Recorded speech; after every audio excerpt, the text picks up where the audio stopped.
Having credit card debt is tough. I've been there, and each month you tell yourself that things are going to be different. You're going to spend less, you're going to eat at home more, you're going to change your ways. But oftentimes we go back to the same cycle. In today's video, we are going to break down how to pay down your credit card debt step by step, but also take a look at the lifestyle that got you there in the first place. Because we can pay down debt and we can eliminate it completely. But if we don't look at our lifestyle, our money mindset, we will go back on that same cycle.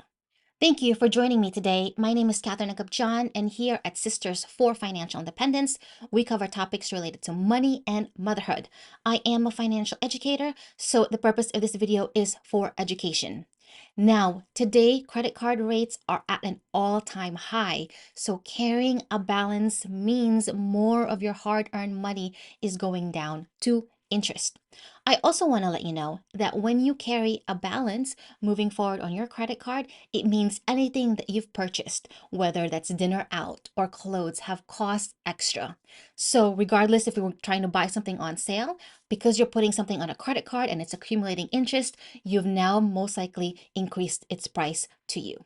Before we go through the steps to pay down debt, I just want to show you the math behind the interest rates on your credit card. And I also want you to see how even 1% affects your money. So let's go to the calculator and let's do some calculation to see what that looks like. How long it will take you to pay down your credit card debt. I've just pulled a credit card payoff calculator that you can find online. I will also have a link in the description. And here I've put a credit card balance of around 20,000 to make things simple at 20%, and you're paying around 400 a month. So let's calculate how much interest we'll be paying as well as how long it will take us to pay it.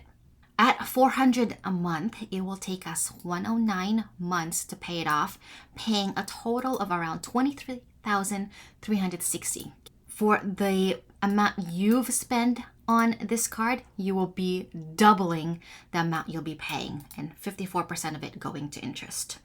Now, I just want you to see even an increase in interest will look like for your balance and the principal and interest that you'll be paying, as well as the months. So 21, I just adjusted same credit card balance, so you're not adding to this, but you're also not being aggressive with paying it off. Look at the difference here. 21 at 21%, that's an increase of 1%. You are paying more in interest, over 5,000, 4,000, 5,000 more, as well as more months to pay it off. Look at this number, 120 months. That's a lot of time. It's a lot of years. That's your kid growing up. That's you in a marriage for however many long. That's all of this time that you will need to pay off this debt. Now let's go on the reverse side and do 19%. So we're going to we start from 20, we increased it to 21, but let's see what it looks like when we reduce our interest rate. So we're now doing 19%. Let's calculate. Look at the difference as well as the interest. So we're starting seeing some numbers adjust on the good side for us. So I want you to just keep this in mind, because one of the steps that we'll cover in this video will be to actually see if we can lower our credit card interest rate, at least to get us some buffer so that we can work on paying the rest down. Credit card debt can get significant and high very quickly. So the first step in this process to pay down debt is to list all of your credit card debts. That means you are going to grab a piece of paper, use Excel or Google Sheets, and list all of your credit cards by name, balance, minimum payment, interest rate, and if the card has an annual fee. The goal of this first step is to get you an overall picture of the debt. You may have other debt like a car loan, mortgage, or personal loans or student loans.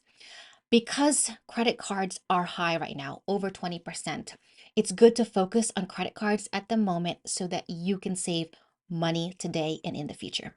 Now, seeing these numbers can, of course, be daunting.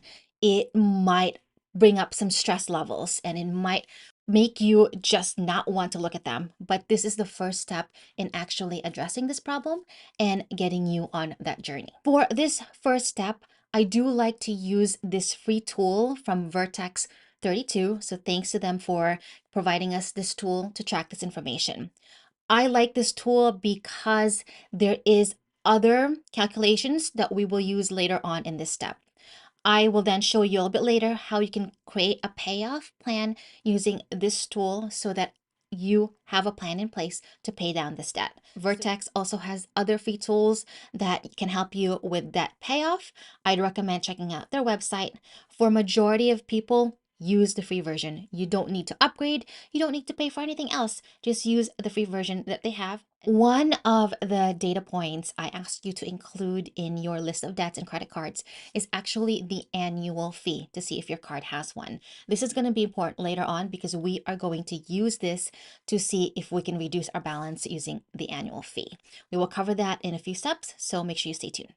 Step 2 in this process is you are going to line up all of your credit cards and you are going to call the number on the back of each credit card and you are going to speak with a representative. So make sure you set aside time for you to do this for all of your cards. If you have 10 cards, you will be making 10 phone calls.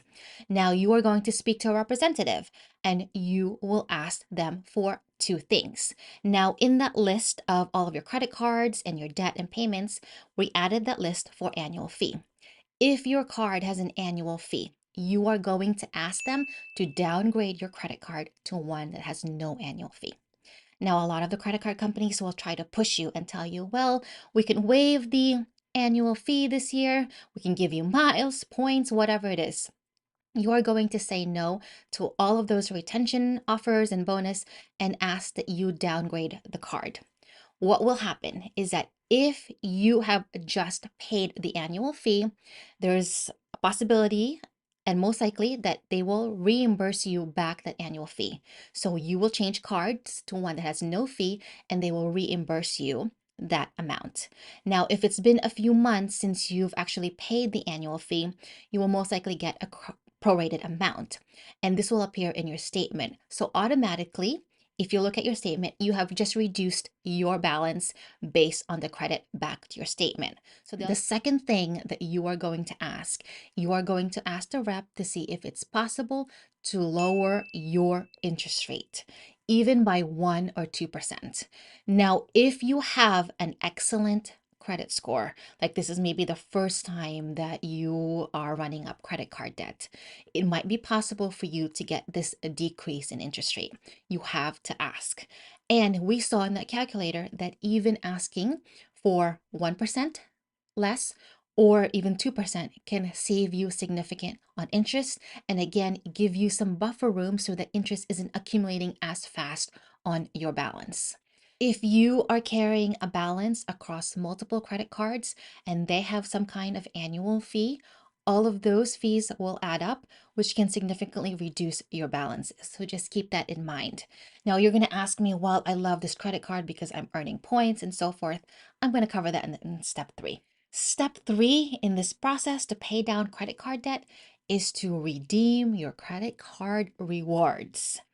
If you sign up for a card because of points, miles, cashback, or other benefits, it's time to cash in those rewards for credit on your statement.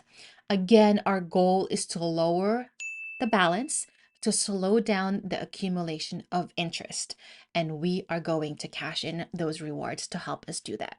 Here's the deal though. Those points or miles, they are costing you a fortune.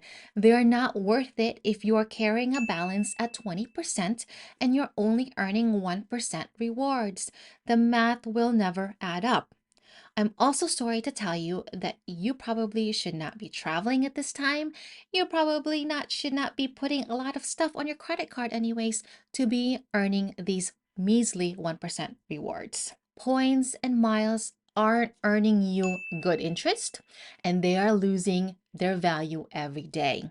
On top of that, rewards programs are created to benefit the card company, not you. So it can be changed anytime, which means you will always be at the losing end. Now, normally you can redeem some of your points or miles as credit to your statement.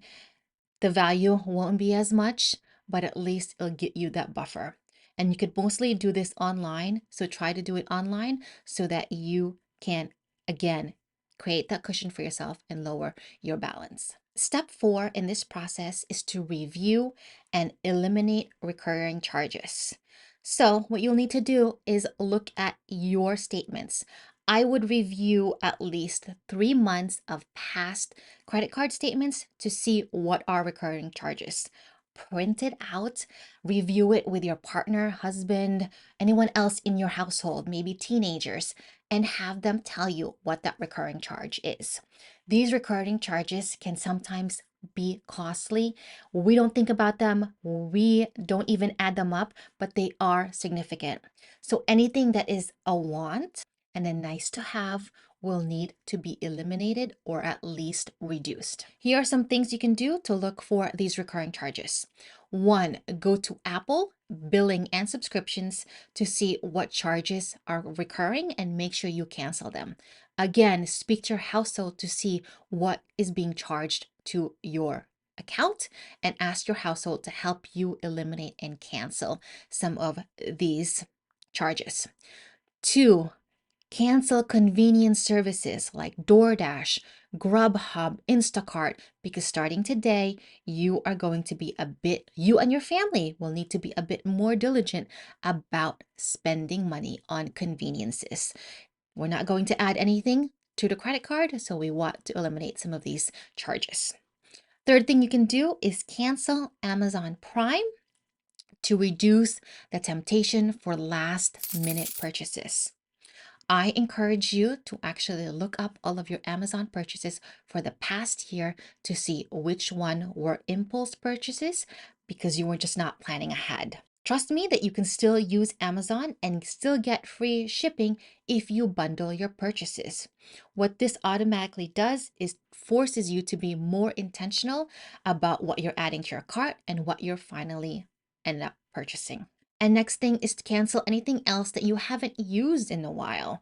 Subscriptions that you don't even remember having or things you haven't used within 3 months. Cancel those. You can always add them later. Now, I know as humans, we are loss averse, and that means we actually fear losing something, which is why the subscription model works a lot for a lot of businesses. So let go of having a subscription, let go of these certain things. And if the case that you still want them in the future after you've reduced your debt, gone debt free, then you can revisit that. If this video has been helpful so far, don't forget to give it a like, give it a thumbs up, and share it with a friend. And let us know in the comments, where are you on your debt-free journey and what would you say to someone to help motivate them to pay down their credit card debt? Step 5 in this process is that we are going to finally cut up our credit card, remove them from Apple Pay, Google Pay, Shop Pay, browsers, anywhere else. And this goes for you, your partner, your children, anyone else in your household that uses your credit card. At this time, it is time for a lifestyle change. At this point, we are not going to be adding anything else to the credit cards. We want to keep the balance steady so we can finally paying it off. By removing your credit cards from your digital wallets, from browsers, you are going to be a bit more intentional with your purchase because you have added back some friction to your purchases, meaning it's not so convenient now to make a purchase. And that will slow down your buys. Now, not having a credit card can be a little scary, especially if you have relied heavily on your credit card. Don't worry, because in the next few steps, we are going to walk through how you can create some buffer, maybe get some extra cash to hold on to for your needs so you're not automatically defaulting to the credit card. When we are in this stage, it is now really time to focus on absolute necessities. That means food, shelter, transportation, utilities, and medicine. Everything else is going to be a want and will not be entertained. And again, make sure your household understands this. Partner, spouse, everyone in your household and family know that this is a change in lifestyle that's going to happen. Now, another point for cutting up your credit card is the fear that you will not have it for emergencies. Let's rethink our mindset when it comes to credit cards and emergencies. We need to be forming a plan to have an emergency fund in place. And an emergency fund can be really any amount, but it is for you to tap into for emergencies, not your credit cards. Because most likely, this is why you're driving yourself into debt, putting a lot of things on your credit card, and it's really accumulating that interest and that new balance. I would recommend that you check out this video on emergency funds so you can understand what it means for you, how much you need, and how you can get started saving for that fund. Step 6 of this process to reduce or eliminate your credit card debt is to return unused items. After cutting up your credit cards and removing them from your digital wallets and browsers, your next action item is to look around your house. See if you have anything that still has a tag on it and has never been used and can be returned. Oftentimes, we buy out of impulse because we have a fear of running out. We might end up stocking up on things that we don't need right away, and they're just sitting in our garages, sitting in our basements, sitting in our closets. Let's return them. Now, these items are money, and unfortunately, cash is king right now. So we want to get back that cash. Do not forget about these items and let them languish in a closet or a basement or the garage, depreciating over time.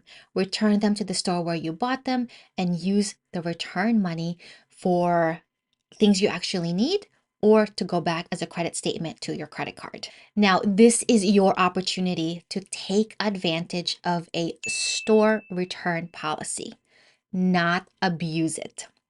Review store return policies to see and know what your options are. Most likely, if it's a newer purchase, the store will likely credit that amount back to your credit card statement or give you a gift card to that store.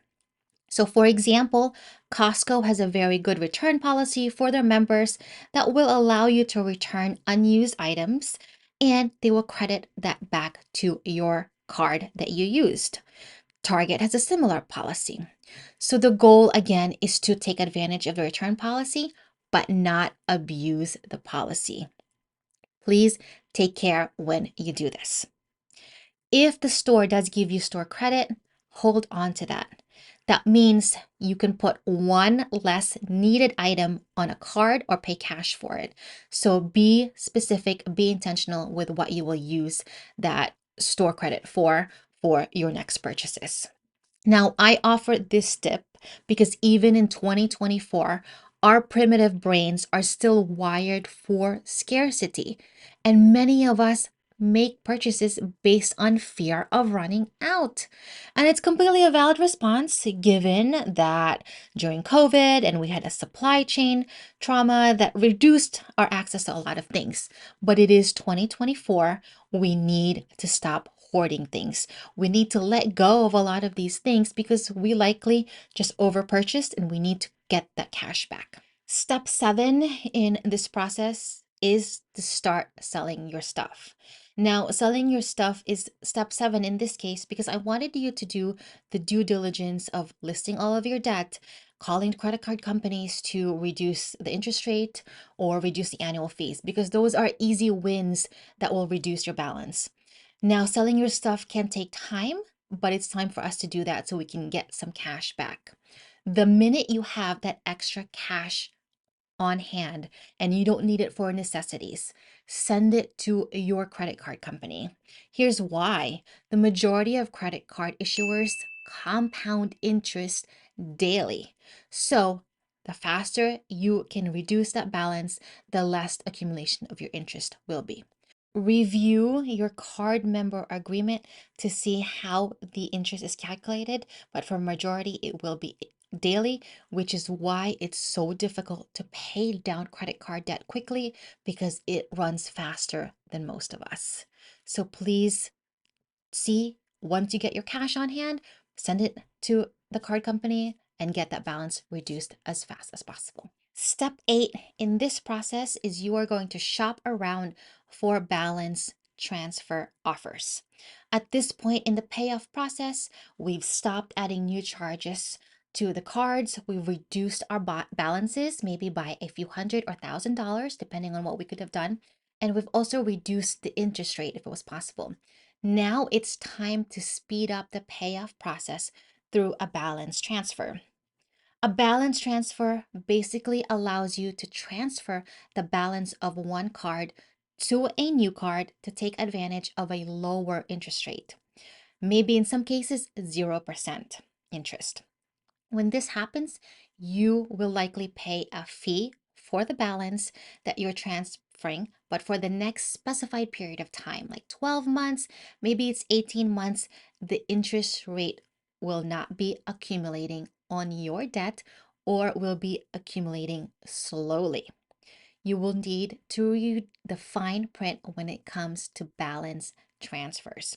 It is a good idea to help ease down the stress of paying down debt, but you absolutely want to make sure you read the rules and follow through, because a single late or insufficient payment can cause your introductory rate to skyrocket, and any transferred balance will start earning even higher interest. So you want to be shopping for a good offer, look for something with a zero introductory fee, and make sure you plan it out so that you are paying your balance in time before that introductory period ends. Balance transfers are normally sent to those with good credit scores. So you still want to make sure you're paying the minimum across all of your cards so you continue building up a good, timely history of payments, which will increase and affect positively on your credit history and your credit score. Step 9 in this process is to embrace a lifestyle change. Change is often challenging, but it's crucial for paying off credit card debt. Embracing a new lifestyle that promotes frugality, conscious spending, intentional spending is going to be critical in this step. Now, the change that you're going to be making may be temporary and some may stick for the long term, but you will need to make changes to be able to reach your financial goals. Now, a lifestyle change in this case will be a few things. One, you will need to get on a budget. There's a high likelihood that you got into credit card debt because you've never budgeted or budgeted together as a family or as a couple. A budget is really basically telling you what every dollar in your checking account should do. That means a dollar can have a job for groceries, a dollar can have a job for clothing, but maybe the next month, the job for the dollar is only for groceries, no clothing. And if that's the case, that means you are not going to be spending money on those other categories. Now, a budget does require that you be intentional ahead of time. So you need to sit down with your partner, with your household, with your family, with your children, so that you understand and know exactly how your money should be spent moving forward. A lot of budgets fail because we're not planning ahead. We're not accounting for maybe a future event, a birthday party, an emergency, something else. So you need to be intentional, sit down about all the things that can happen within a month and make sure you plan ahead for those. The second lifestyle change that you are going to want to adopt is to start saying no. No to yourself, no to your partner, maybe to your kids when it comes to buying wants. You're going to focus only on needs at this point so you can pay down this debt. So you need to shift your mindset from no to maybe other alternatives that will not cost you a dime. This will be hard at first because you are used to saying yes, you are just used to those impulse spending. So you do need a shift in your mindset as well as behavior for yourself, your family, and everyone else under your household. But you must stay motivated. Third thing that you are going to do as a lifestyle change is to get off social media. Log off TikTok, Instagram, Facebook, wherever else you hang out on the internet, because social media will keep telling you you do not have enough. You are not enough. And that is incorrect. You have enough. Don't let social media tell you otherwise. It's so easy to get caught up in other people's highlight reels. So watch the content you consume and protect your wallet. Again, this will be a change, especially if you are just used to social media. I have a video on digital minimalism that will allow you to change the way you view digital technology and social media. Take a look at that for you as well as your family and implement some of the steps there. I also want you to see and start recognizing how social media triggers your spending. Did some TikTok influencer tell you to buy this and that ends up on your doorstep? Really carefully look at that. Marketing and advertising play a big role in how we consume. And sometimes we're saying, well, I just don't have the willpower. I want to tell you that there are thousands of groups of people whose sole job is to get you to spend money. There's data, tech, analytics that push content to you so that you can spend more money. You are not alone in this. But by reducing the content you consume, reducing your time off social media, you can change some of your mindset and behaviors. You can also check out this video to learn more about spending triggers, to understand some of the things that get you to spend money. The fourth thing that you are going to adopt as a lifestyle change is to find a community of people who have the shared goal of getting out of debt. Now, we don't talk about money that often. We probably don't feel comfortable talking about money with our sisters, with our family, with our neighbors. So you might need to reach out to other communities that are also doing this lifestyle of getting out of debt, of being intentional with your money. You need a community like that to help you during this time. The fifth and final lifestyle change that you'll need to embrace is to think outside the box when it comes to living your life. How do you want to live an intentional life that does not have debt in it, especially consumer credit card debt at these insane interest rates? Now, this lifestyle will require that you be a bit countercultural, meaning go against the grain of what culture is pushing you. So you're going to be different. When you talk to your family members who are not on the same page, you are going to sound weird, you're going to sound strange. But if you want this as your goal, you need to be acting differently to live this life without consumer debt. And trust me on this, that you can have a well-lived life without putting it on credit card. You do not need high interest consumer debt to be able to enjoy your life. The last step in this process is to boost your income. Now, you'll note that this is not the first step because you need to make some fundamental changes, again, to your lifestyle, to your money mindset, to your credit card mindset to truly get out of debt. Sure, you can work extra shifts, you can take on a new job, you can get a higher paying job. But if you don't watch your expenses, if you don't watch your spending, if you constantly are inflating your lifestyle using the new money you earned to buy you more, you will be in this running cycle of debt or just not having enough. Now that you know how hard it was to pay down debt, any money that you earn in the future is going to be used more purposely, more intentionally. So make sure your dollars count to give you the life that you want and, of course, build you wealth. You also know now that the dollars you earn should not be going into credit card debt interest. It should be going to the good interest, the one that's going to make you wealthier or richer or whatever you want to define what you want out of life. Boosting your income can come in so many forms, but the first place you should look for is your current workplace. Negotiate your salary, sign up for employee benefits that you may not have realized you qualified for or you have access to. These are easy wins for you to do because you are already at that work and they offer those benefits. And of course, the next thing is to find a job with a higher salary. Again, use those negotiating skills to get you that leg up. Wait, so there's actually a step 11 in this process, and that is to prioritize payments and choose your debt repayment strategy. Now, this is basically the plan you are going to implement to pay down debt. There is two strategies you can use, and you can also use a hybrid approach. Really depends on how you feel about debt, how much you want to pay this, and how quickly you want to pay this off. The first is the snowball method, which targets the smallest debt first for quick motivational wins. The second process is the avalanche method, which prioritizes highest interest debt to save you money in the long run. If this has a large balance, this can take some time to get that motivational win. So you want to see what your motivation needs are and figure out the one that fits best your needs. If you have a partner and you're both working at this, talk to each other to see what motivates each other to continue paying down this debt. You will need to figure out for both of you what that means. So you might want to take a hybrid approach so you know that you're winning along the way.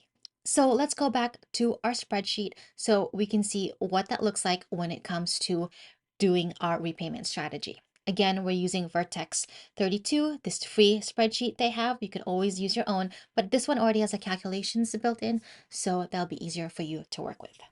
Here is the spreadsheet that we created with a list of our credit cards. Now, in that spreadsheet, we have our creditor or the credit card name, the balance, the rate, the minimum payment, and I added a special column here for annual fee. This was to indicate whether this card had an annual fee because we want to take advantage of that by downgrading to a no fee card, which will automatically save us a few $100s a year. And that can be big if you have a large balance. At least you reduce your balance by a few hundred. Now, for this set of credit cards, we owe around a total of $29,700, and the minimum debt payment is $498, so around $500. Now, if you only pay the minimum, it will take you many, many years to pay this off. So what we are going to try to do is earn extra money, return things, sell stuff, take on that extra shift, maybe negotiate for higher raise at work so we have some extra funds to put into our debt. And what we're going to use in this scenario is the concept of a snowball, where we would pay the lowest balance first, which in this case is credit card 2 at around $3,200. Now, say we now have $600 each month that can be allocated to debt repayment.